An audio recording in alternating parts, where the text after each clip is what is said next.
고난 중에 기뻐하라. 그러므로 우리가 믿음으로 의롭다 하심을 받았으니 우리 주 예수 그리스도로 말미암아 하나님과 화평을 누리자. 또한 그로 말미암아 우리가 믿음으로 서 있는 이 은혜에 들어감을 얻었으며 하나님의 영광을 바라고 즐거워하느니라. 다만 이뿐 아니라 우리가 환난 중에도 즐거워하나니 이는 환난은 인내를, 인내는 연단을, 연단은 소망을 이루는 줄 알미로다. 소망이 우리를 부끄럽게 하지 아니함은 우리에게 주신 성령으로 말미암아 하나님의 사랑이 우리 마음에 부은 바 됨이니. 로마서 5장 1절에서 5절. 이 말씀을 들으면 솔직히 부담스럽다. 누가 고난을 좋아하겠는가? 고난은 다 싫어한다. 나는 이 말씀이 어릴 때부터 이해되지 않았다. 그러다가 어느 날 이 구절이 이해되는 순간이 왔다. 20여 년 전에 엄마가 갈색 강아지를 선물로 받았다. 나는 원래부터 강아지를 좋아하는 사람이라 그 강아지를 너무 사랑했다. 우리 집에 온 지 얼마 되지 않아 산책을 시키는데 절뚝거려서 병원에 데려갔더니 슬개골이 탈골돼서 그냥 두면 주저앉고 앞발로만 살 수 있게 된다고 했다. 그때 우리 집안 사정이 좋지 않아서 수술비나 입원비를 쓰는 것이 부담이었다. 그렇지만 우리는 수술을 시켰다. 그때 나는 사법고시를 준비하기 위해 신림동에 살고 있었다. 그럼에도 나는 강아지가 수술이 잘 되었나 걱정이 돼서 2시간이나 걸려서 병원에 갔다. 면회 시간은 딱 10분이었다. 나는 강아지가 나를 너무 좋아하니까 날 만나면 반가워할 줄 알았다. 그런데 날 보더니 강아지가 고개를 휙 돌려버렸다. 얘는 내가 자기를 버렸다고 생각한 것이다. 2시간이나 걸려서 보러 왔는데 냉대받으니 속상해서 눈물이 핑 돌았다. 그날 하나님의 마음을 생각하며 밤새 한숨도 안 자고 펑펑 울었다. 내 인생의 어떤 시점에서 하나님도 날 수술하고 있었구나. 그런데 내 입장에서는 그걸 몰랐구나. 강아지에게 수술은 고난이었다. 다리를 째고 아프게 하니 얼마나 힘들었겠는가.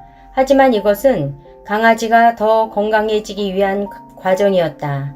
마찬가지로 고난이 우리에게 그런 과정인데 그 안에 있을 때는 잘 알 수 없다. 수술이 끝나고 회복기를 거쳐 건강해지고 난 후에야 그게 좋았나? 하고 깨닫는 게 사람이다. 이 본문이 말하고자 하는 것은 아주 간단하다. 우리가 고난 중에도 기뻐해야 된다는 말이다. 왜냐하면 하나님이 그 고난을 통해 사랑으로 우리를 변화시키기 때문이다. 물론 우리는 변화되고 싶지 않고 고난도 싫어하지만 하나님은 우리를 사랑하시기 때문에 내버려 둘 수 없다. 나도 강아지가 곧 다리를 질질 끌고 다닐 것을 알았기 때문에 수술을 시켰다.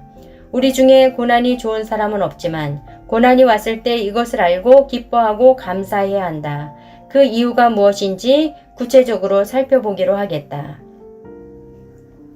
고난 중에 더 강해지는 사람. 첫 번째, 인내를 낳기 때문에 고난 중에 기뻐해야 한다. 물론 당신은 인내를 갖고 싶지 않을 수 있다. 그런데 이 인내가 왜 필요할까? 우리는 다 자기가 믿음이 있고 구원의 확신이 있다고 생각하는데 눈을 떴을 때 지옥일 수도 있다. 그런 걱정 없이 나는 진짜 구원받은 믿음이 있다는 것을 확인해야 평안하고 기쁠 것이다. 고난이 왔을 때 영생을 받는 사람만이 갖는 믿음의 필수 조건이 인내다. 이 인내를 주님께 보인 사람만이 진짜 구원받은 사람이다. 많은 사람들은 자녀가 대학에 잘 가고 돈을 많이 벌면 주님을 찬양하다가 고난당하면 새벽기도 나와서 주여 도와주시옵소서 라고 한다. 나는 이런 모습이 진정한 믿음이라고 생각하지 않는다. 물론 주님은 새벽에 부르짖으면 도와주신다. 하지만 그것은 사랑하시니까 도와주시는 것이지 그 사람이 믿음이 있어서는 아니다. 하나님은 믿음이 없어도 다 사랑하신다. 예를 들어 내 친구가 자기가 마라톤 선수라고 한다. 평상시에는 잘 뛴다. 그런데 비가 오면 42.19km를 못 뛴다고 생각해보라. 이 사람이 마라톤 선수일까? 고난 중에도 똑같은 믿음과 인내를 보일 때만 진정한 믿음의 경주를 하는 사람이다. 그래서 우리가 주님 안에서 인내하지 않는다면 구원받은 믿음이 아님을 신약에서 굉장히 많이 강조한다. 사실 고난이 오면 내 믿음을 테스트할 귀한 기회를 갖게 되는 것이다. 더 감사한 것은 인내를 보였을 때 인내가 고난을 통해 더 강해진다. 그럼 앞으로 더 강도 높은 고난이 와도 더 쉽게 견딜 수 있다. 물론 당신은 인내를 별로 키우고 싶지 않을 수도 있지만 우리는 주님의 길을 따라가야 한다. 주님이 인내의 끝을 보여주셨고 겸손의 끝을 보여주셨기 때문에 우리도 그 길을 소망해야 한다. 주님의 길을 소망하지 않고 주님으로부터 축복만 누리면서 예수님을 믿는다고 생각하는 사람은 주님의 자녀가 아니다. 우리는 작은 고난부터 시작한다. 초등학교 때 겪는 고난은 지금 생각해보면 웃기지만 그때는 심각했다. 고난이 점점 더 커지는 것이다. 그 커지는 고난 속에서 점점 인내를 키워야 한다. 그러면 인내를 키워서 무엇을 해야 하는가? 구원은 단번에 이루어지는 것이면서 주님 앞에 가는 날까지 이루어가는 측면이 있다. 한번 영접 기도를 한 것만으로 천국에 간다고 생각하는 것은 착각이다. 주님 앞에 가는 그날까지 믿음을 지켜야 되는데 끝까지 갈 힘은 고난 중에 생긴 인내로만 가능하기 때문이다. 그래서 연약함을 기뻐해야 한다. 우리가 천국에 들어가는 순간까지 경주를 마칠 힘을 만들어주기 때문이다. 모든 일이 잘 되는데 주님 앞에 가는 날까지 예수님 뒤만 따를 수 있는 사람은 없다. 의인은 없나니 하나도 없기 때문이다. 인내를 고난으로 키워야 한다. 새로운 인격 선물 받기. 두 번째, 인내를 통해 연단을 받기 때문에 고난 중에 기뻐해야 한다. 연단에 대한 해석이 애매한데 원문의 뜻은 인내를 통해 나온 우리의 새로운 품성, 인격을 말한다. 우리가 고난을 당하고 그 고난을 패스하게 되면 새로운 인격을 갖게 된다. 그런데 문제는 고난을 겪었다고 다 성숙해지는 게 아니라는 사실이다. 성질이 더 더러워지는 경우도 굉장히 많다. 바르게 반응하는 것이 중요하다. 고난이 왔을 때 무조건 참는다고 주님이 원하시는 성품이 만들어지는 것이 아니다. 그러면 어떻게 해야 하는가? 고난이 오면 예수님과의 관계에 공격을 받게 된다. 사탄이 그 기회를 놓치지 않기 때문이다. 우리는 힘들어져서 주님을 원망하거나 의심할 수도 있는데 이를 사탄이 자꾸 공격한다.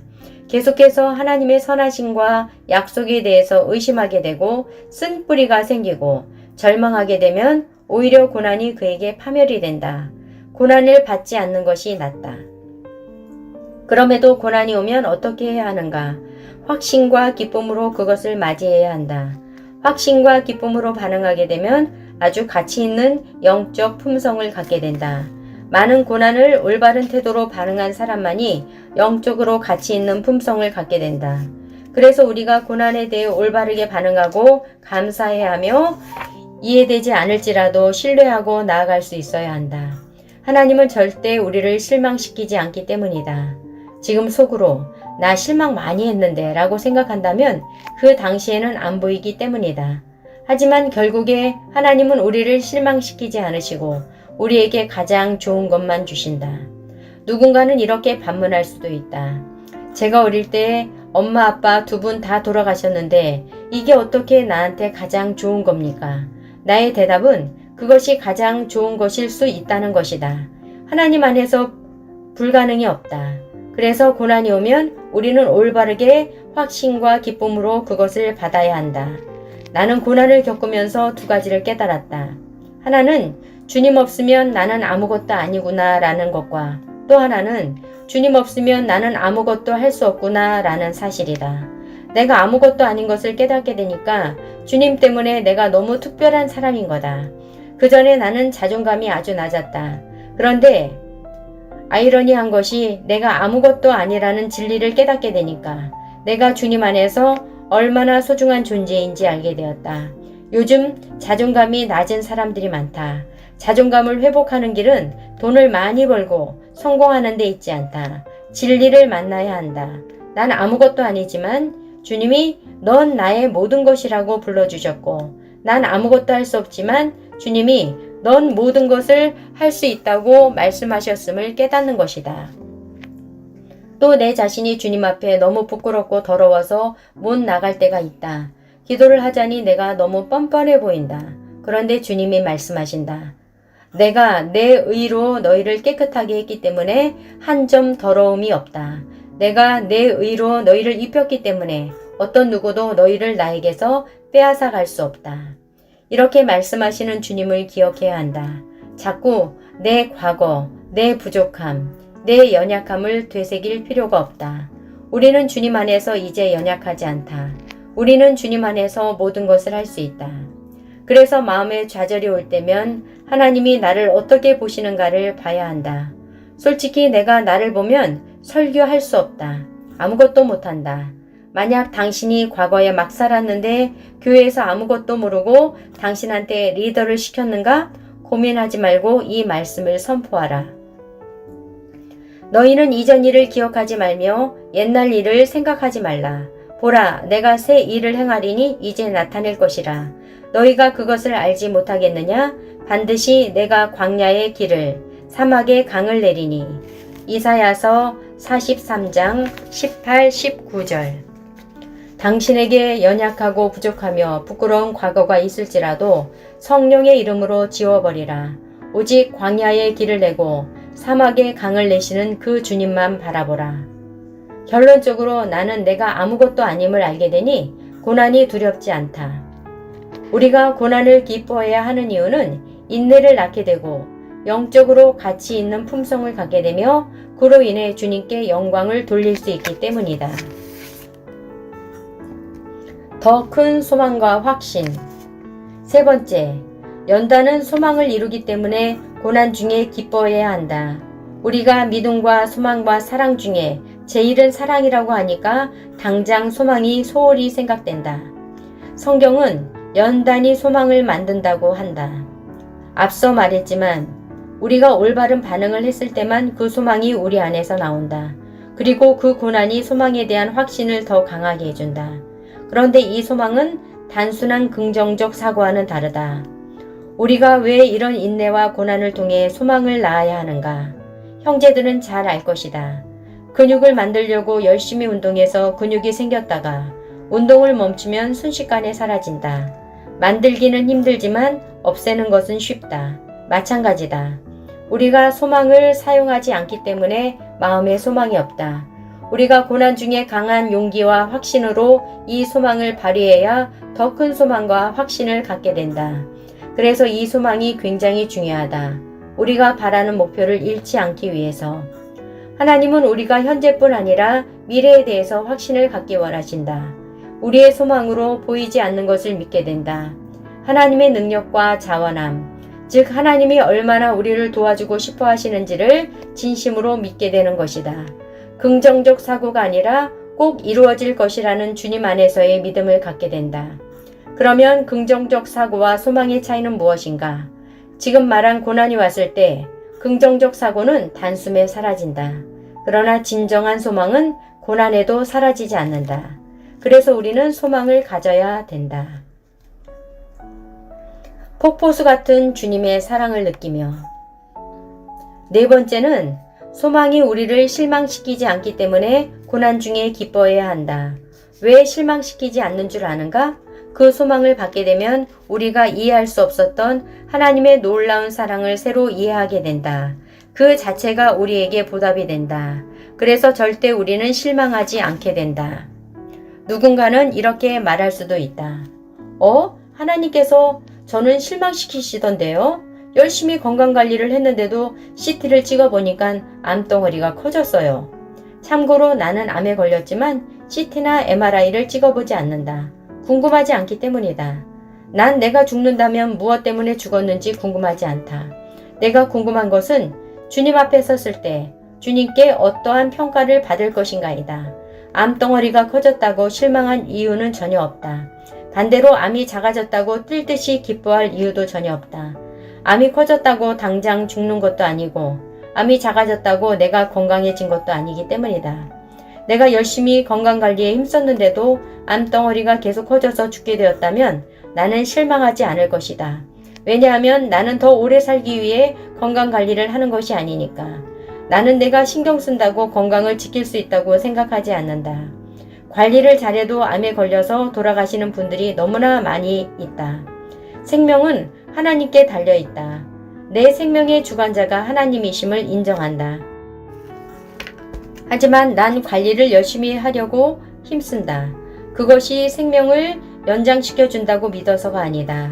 내가 암에 걸린 것을 알고 첫 번째 한 일은 성령이 거하시는 성전인 내 육체를 잘 돌보지 못한 것을 철저히 회개한 일이다. 너희는 너희가 하나님의 성전인 것과 하나님의 성령이 너희 안에 계시는 것을 알지 못하느냐. 고린도전서 3장 16절. 내가 건강관리를 열심히 하는 이유는 하나님의 청지기로서 하나님의 성전을 잘 관리하고자 함이지 내가 건강관리를 잘하면 더 오래 살 것이라고 생각해서가 아니다. 나는 암에 걸리기 전부터도 항상 오늘 죽을지도 모른다는 생각으로 살았다. 내 노력으로 내 생명을 연장시킬 수 없다는 것을 알고 있다.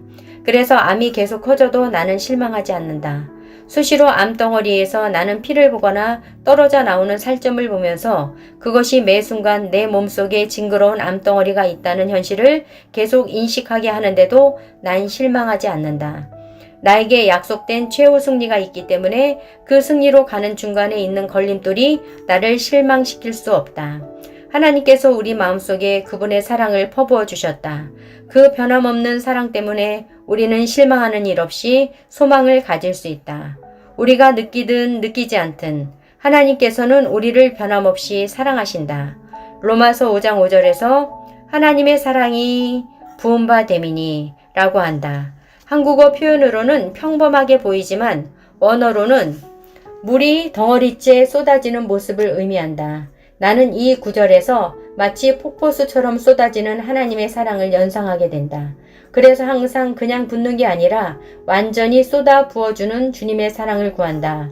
우리가 낮에는 태양을 느끼고 밤에는 태양을 못 느껴도 그 태양은 늘 지구를 비추고 있다. 이처럼 하나님은 늘 나를 사랑하시는데 그걸 내가 느끼느냐 못 느끼냐의 차이다. 그래서 우리는 하나님이 우리에게 너무 큰 사랑을 주시기 때문에 그 사랑으로 소망이 부끄럽지 않게 된다. 우리가 느끼지 못한다 해도 하나님께서는 언제나 동일하게 우리를 사랑하신다. 그 변함없는 사랑이 우리에게 소망을 준다. 내가 존경하는 피터수라는 중국 크리스천 리더가 있다. 그는 1990년대 후반에 3년 동안 감옥에서 아주 잔인하게 고문을 당했다. 그런데 그가 훗날 감옥에서 나와서 고백하기를 너무 성령이 충만해서 고통을 하나도 못 느꼈다라고 했다. 나는 소망 때문이라고 믿는다. 우리는 이런 이야기를 들으면 진짜 대단한 사람이다 라고 생각한다. 하지만 그렇지 않다. 로마서 5장 1절을 보면 우리가 믿음으로 의롭다 하심을 받았다는 말씀처럼 피터수나 우리나 똑같은 의인이 된 거다. 그 사람이 그렇게 살았다면 우리도 그렇게 살 수 있다. 앞으로 어떤 설교나 간증을 듣더라도 우와 부럽다가 아니라 믿는다는 것은 저런 것이구나. 나도 저렇게 살 수 있다는 마음으로 말씀을 적용해 주기 바란다. 아멘.